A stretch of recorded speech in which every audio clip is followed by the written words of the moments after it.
তো আপনারা তো জানেনই এই অভিমন্যুকে কতটা নির্মমভাবে হত্যা করা হয়। পাঁচজন মহারথী মিলে এই অভিমন্যুকে হত্যা করা হয়। তো এই অভিমন্যুকে যখন হত্যা করা হয় তখন অর্জুন এখানে অ্যাভেলেবেল ছিলেন না।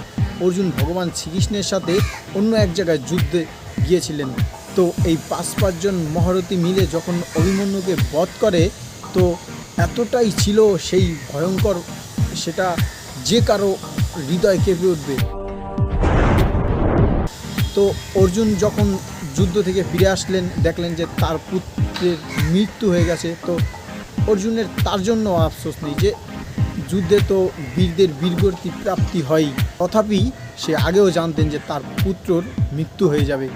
কিন্তু অর্জুনের কষ্ট হচ্ছিল যে তার পুত্রের মৃত শরীরে কেন লাথি মেরেছিল। তো অর্জুন সাথে সাথে জল নেন, হাতে জল নিয়ে প্রতিজ্ঞা করেন যে জয়দ্রথকে যদি আমি কাল সকালের ভিতর, আমি কালকে সূর্যোদয়ের ভিতর যদি একে বধ না করে দিতে পারি, আমি স্বয়ং প্রাণ ত্যাগ করে দেব।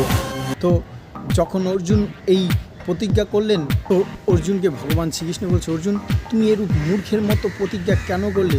কৌরবদের পক্ষে গুরু দ্রোণ, অঙ্গরাজ কর্ণের মতো মহান ধনুর্বীরেরা আছে। তো ভগবান শ্রীকৃষ্ণ বলছে, অঙ্গরাজ কর্ণ, গুরু দ্রোণ একে কিন্তু অবশ্যই রক্ষা করার প্রচেষ্টা করবে, আর তোমার প্রতিজ্ঞা কিন্তু বিফলেও যেতে পারে, আর তোমার প্রাণও কিন্তু ত্যাগ করতে হতে পারে।